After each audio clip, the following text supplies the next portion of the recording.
হয়ে গেছিলো, যেহেতু এটা খ্রিস্টান হসপিটাল, সেহেতু ওরা এরকম প্রের মাধ্যমে ওদের সকালটা শুরু করে। আর বড় ডাক্তার এসেছিল, ওরা ডিসাইড করে এখানে ওরা মনে করেছে এটা টিউমার না, সেহেতু ওরা এনজিওগ্রামের মাধ্যমে যে জিনিসটা হয়েছিল লেজারের মাধ্যমে এটা বার করবে। সে তো আমি হোটেলে চলে আসি। আজকে অপারেশন করার কথা ছিল, কিন্তু আজকে অপারেশন করবে না। তারা এমআরআই যেটা করছে ওটাতে তাদের সন্দেহ হয়েছে যে ভিতরে টিউমার না হতে পারে। তো ওরা সকালবেলায় সব রেডি করলো, গোসল টোসল করার সব প্রিপারেশন নেওয়ার পরেও পরে বড় ডাক্তার আসার পর ডিসিশন দিল অপারেশন করবে না, আজকে এনজিওগ্রাম করবে। তো তারপর স্যালাইন ট্যালাইন দিল, কারণ রাত থেকে তো খাবার একদমই খাওয়া হয়নি। তো এনজিওগ্রাম করলেও তো খালি পেট থাকতে হবে, আর পানি খাওয়া যাবে না। তো ওরা এনজিওগ্রাম করতে এখন রুমে ঢুকাইছে। এখন বাজে 5:29। তো আমি রেডি হয়ে গেছি, আমি হোটেলে চলে আসছিলাম সকালবেলায়। যেহেতু অপারেশন করবে না সেহেতু আমি চলে আসছিলাম, কারণ রাতে তো ঘুম হয় না ওখানে, এই জন্য একটু রেস্ট করার জন্য এই জায়গায় আসছি। এখন আবার যাব, তো যাই।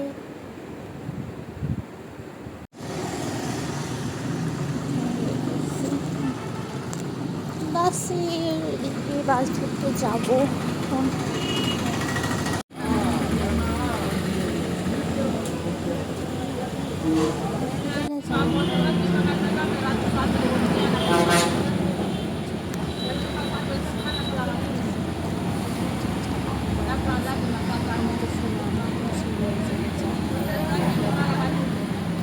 তো আমি অনেক আলহামদুলিল্লাহ বলতেছিলাম, আর আমি তখন বুঝতেছিলাম অপারেশন রুমটা কোথায় কোথায় নিয়ে গেছে, একা একা খুঁজতেছিলাম।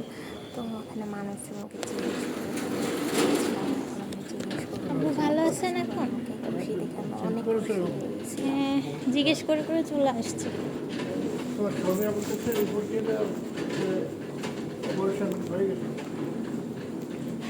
এনজিওগ্রাম হয়ে গেছে।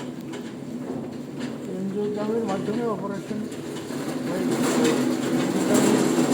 আলহামদুলিল্লাহ, সব কিছু ওকে করে ফেলছে। আলহামদুলিল্লাহ। হয়ে গেছে। এইদিকে এখন যেতে হবে কি পজিশনে। আচ্ছা, প্রথম থেকে টের পাইছো কিছু? কিন্তু আমি তো ওই টিভি দেখতে পারি না।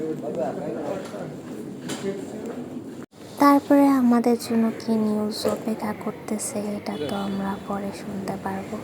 যাই হোক, তারপরে দুটো জুস কিনে নিয়ে যাই। তারপর স্যুপ বানানোর জন্য আমরা কিছু জিনিস কিনি, দিয়ে স্যুপ বানানোর পর এখন রাত হয়ে গেছে। এখন এখানে রাত কাটানোর পর আবার সকাল হয়ে গেছে। এখন আমি চলে যাব হোটেলে। তারপর পরের দিন সকালে ডাক্তার এসে আবার ব্যাড নিউজ দিবে। যা হোক, পরের ভিডিওতে বলা হবে। এখন চলে যাচ্ছি আমি হোটেলে উদ্দেশ্যে, রওনা দিয়ে দিই হোটেলে।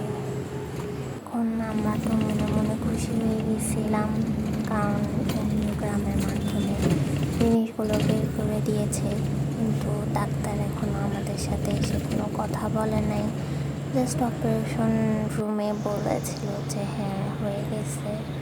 এনজিওগ্রামের যে ডাক্তার সে আর কি বলেছে, কিন্তু মেন ডাক্তার আমাদের সাথে এখনও কথা বলেনি।